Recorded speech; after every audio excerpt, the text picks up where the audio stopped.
Today we'll be going over the top 5 Netflix movies to watch in 2020. Let's get into the video. Moneyball. Brad Pitt gives one of the best performances of his career in the 2011 sports drama Moneyball, which went through a fraught development period, but came out pretty spectacular on the other end. Based on a true story, Pitt plays Bill Bean, a former baseball player and current general manager of the Oakland Athletics, who takes a gamble on using statistics instead of scouts to build his team. Jonah Hill earned an Oscar nomination for his dramatic turn as sabermetrics guru Peter Brand, while Philip Seymour Hoffman is unsurprisingly a scene stealer as the team's manager who opposes this abnormal method. Bennett Miller directs the film with a quiet introspection as Bean looks back on how his past has shaped from his best and worst tendencies. And the film works as well as a parallel to pitch transition from Hollywood hunk to thoughtful performer. As a bonus, the screenplay gets a crackerjack boost from Aaron Sorkin, whose scenes kick out in the best way. In order to buy wins, you need to buy runs. Who are you? I'm Peter Brand. First job in baseball? It's my first job anywhere. It's incredibly hard. He can't throw. But what can he do? You want me to speak? When I point at you, yeah. He gets Enola Holmes. Enola Holmes is one of the best and charming Netflix original movies released thus far. Based on the book series of the same name by Nancy Springer, this period mystery follows Millie Bobby Brown's titular character, who is the youngest Holmes sibling and has been raised nearly in solitude by her single mother. But when she awakes one day to find her mother is missing, she takes matters into her own hands and sneaks into London to solve the case. The film is tremendously fun as Enola fearlessly follows leads and hunts for clues, but it's also a surprisingly touching mother-daughter story with legitimately feminist themes. The script actually takes time to consider what it means to be a woman in a man's world in a way that's organic, and to the story at hand. It's one of Brown's best performances, but Henry Cavill is also a delight as Sherlock Holmes himself. Once the movie ends, you'll be begging Netflix to make many more sequels. Yes, Sherlock Holmes. The famous detective, my genius brother. He will have all the answers. Enola. Path you can take, Enola.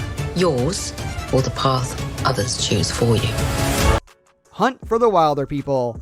Before Taika Waititi made one of the best MCU movies to date, and before he won an Oscar for Jojo Rabbit, he made a delightful New Zealand adventure movie in which a grumpy Sam Neill is forced to team up with a foul-mouthed child when the two are a target of a manhunt throughout the New Zealand bush.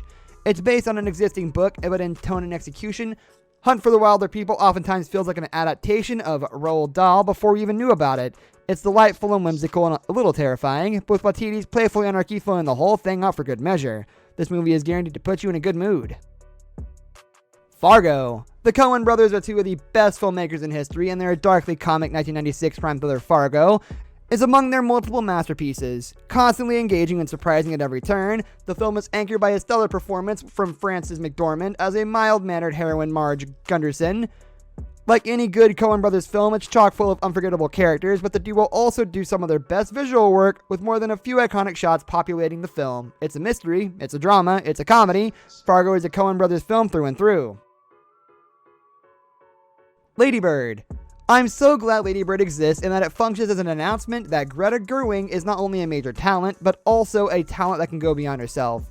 My fear in Lady Bird was that the movie would be too autobiographical, and Gerwig would have unintentionally created a parody of her mumblecore roles.